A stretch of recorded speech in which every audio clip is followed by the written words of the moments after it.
Good afternoon, everybody. What's up, New York? The reputation you have, people kind of booing you when you get out there. Does it get to you sometimes? Nope. Why not? Why would I let a bunch of couch potato internet warriors get to me? You know what I mean? Like, what have they done? Like, are they the ones out there cutting the weight? Are they the ones putting in 11 weeks of training camp? Nope. You know, that's me. So I'm out there grinding hard, and I know that, you know, I got a lot of good people around me, and you know, I don't let that bother me. You know, it's been how many years now? I mean, it's been quite a bit, and I'd rather have them booing the hell out of me every time I walk out than just being like, chirp, chirp, chirp. Yeah. Then I'm like, oh, then I'm probably not gonna have a job if that's the case. So keep booing me, please. Good, you know, I know he's a tough fighter, you know. Hopefully we can go out there and put on a good fight for the fans. That's pretty much all we do, you know what I'm saying? Without you guys, it's just another bar fight, so that's what it's all about, is making sure that the fans are happy. So I plan on doing it. You've lost one fight out of your last 6, and that was the George St. Pierre, so are you quite surprised the way that they've come out and sort of said that you're finished? No, I'm not surprised, you know. That last performance wasn't the best, but you know, as a fighter, you have good performances and you have bad ones, and I plan on making Saturday night a good one. So when I get to put Johnny to sleep in front of you guys on Fox, you guys are gonna go crazy. So there'll be no booing after that. It's gonna be a lot of cheers. There will be. A couple questions for Nate, please. Nate, there's always kind of a natural tendency for people to compare your fighting style to your brother's. You guys do a lot of similar things. I'm wondering, what do you make of that, and what differentiates you? What do you think style-wise is different between you and Nick? Well, we train together, and my brother, so obviously I'm pretty good. So we're similar, and he's pretty much my MMA coach altogether. You know, he helps me with jiu-jitsu, boxing, everything I know. So a lot of credit does go to him. We're different fighters, and we do different things also. So, but I probably have to agree that we are pretty similar. But we're different fighters, so. So I think this is the second Fox show you guys have done on the same night as a big boxing card. And I know you guys going first. Is that something you think you really benefit from, having this card right before, I guess, Floyd will walk out on Saturday night? I actually think we do. I think we both benefit from it, and we've seen it in the numbers in the past. You know, everybody works hard all week, Monday through Friday, and you have 2 days off. You got Friday night and you got Saturday night. You got to do stuff with your kids. You got to take your girl out. Whatever your deal is, you have stuff to do. And we compete with that every weekend. And I think that on a night when you can watch the free fights on Fox and you can tune into the Mayweather fight after, more guys are going to stay home. There's a lot more going on that night. I know for a fact, every time we do these Fox cards, I have the fight, you know, in my room in the back, and I go right back, and I will Saturday too. We'll do these fights, and I'll go back and I'll watch the Mayweather Cotto fight right after. So, if you're a fight fan, it makes all the sense in the world to stay home on Saturday night. Dana said, you know, if you do win and become the #1 contender, it could be a long 9 months. He said possibly where you'd have to wait. Would you be willing to kind of be inactive for that period of time and wait, or would you want to fight again and risk that #1 contender spot? I got a fight on Saturday.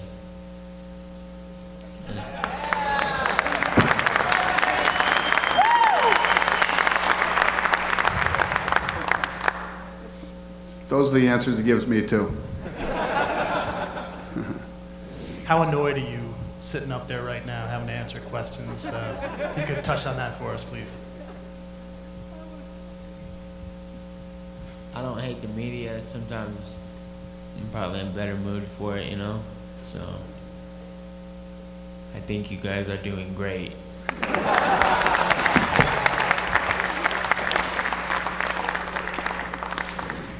I've got the fight with Nate in 2 days, and that's where my focus is. From doing that, you know, having that 7-win stretch and dealing with the rematches in this division, it really cemented that things change and things happen. So I'm not going to sit here and try to predict what'll happen, you know, with a win or with a loss. I'm just focused on the fight itself, you know, and after that, then it's time to speculate about the next fight.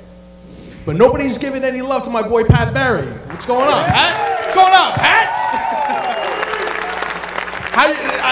I'll ask a very simple question, man. How's the training camp and how you feeling? Training camp went excellent with the Death Clutch guys in the academy in Minneapolis, Minnesota, with Marty Morgan, Cole Conrad, and a bunch of other dudes way bigger than me, make me think I'm too small of a heavyweight.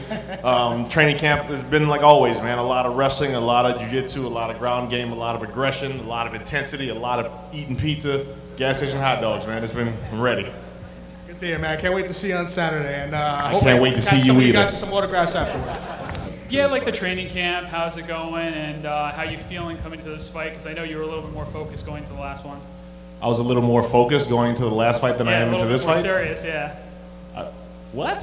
It sounded, hey, that's how it came out to be. The last fight, you were really kind of focused coming off the like the Czech Congo fight and all the rest of them. How are you feeling kind of coming into this one? How's the psyche and the mindset? More intense than it was last time. Like, I can't, you don't really think that I'm sitting here like, LeVar. So, like, every fight is the next big fight. It doesn't matter if it's a win or a loss beforehand, or if it's a title fight or the first fight of the undercard. Every fight is the next big fight. Winning is the goal. Winning is the key. So, I mean, every fight is way more important than the previous one. And this fight with LeVar is going to be a lot bigger. I mean, it's more intense. It's more focused than the fight with Christian Moorcraft, which was bigger than Stephen Struve, bigger than Czech Congo. I mean, you go all the way down the line. Like, every next test is the next biggest test. Everything is a make or break. Awesome. I just want to show some love to Alan Belcher, the talent. Your team's here to support you all the way from Mississippi. How do you feel, Alan? I feel good. I'm ready to go. And I'm kind of disappointed I get any questions, but I'll just kind of tell you guys how I feel right now. I feel, you know, this fight's huge for me, and I know my opponent is very, very, very dangerous with the leg locks. And, you know, yeah, I am pretty nervous, pretty worried going into this fight, but that's going to make me very confident to win. So I feel like I'm going to put on a show this Saturday, show the world that I'm the best in the division, and I can't wait.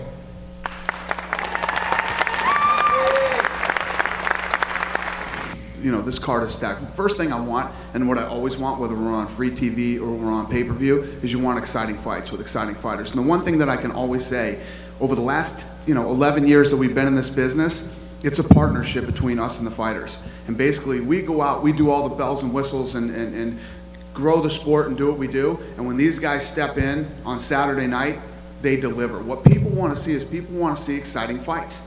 People want to see, and again, I don't want to sound like I'm bashing boxing, but boxing became this thing where these guys would go in there and do everything they could to avoid a fight for 12 rounds so that they could pull off a decision and move on to the next big payday. One of the things when I started to see this transition and this shift was when this guy named Arturo Gatti was fighting and would lose, yet sign another huge deal with HBO.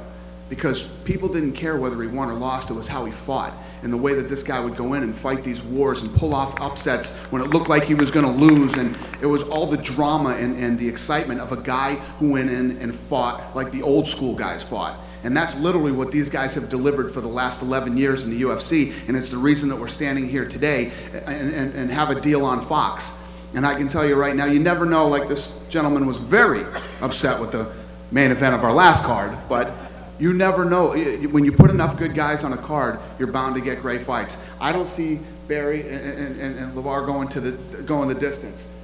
This fight here is either he's going to keep it standing and try not to go to the ground, he's going to try to go to the ground and rip his leg off, okay? One of those things is going to happen. These two guys are both great wrestlers with knockout power.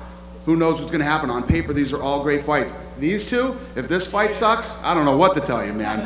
I mean, these two are going to go in there and go at it. For 1 round or 5 rounds, they're going to go. So I believe that this card is great. We designed this card to stylistically match up to be a great fight, and every one of these fights means something in these guys' career and in the sport.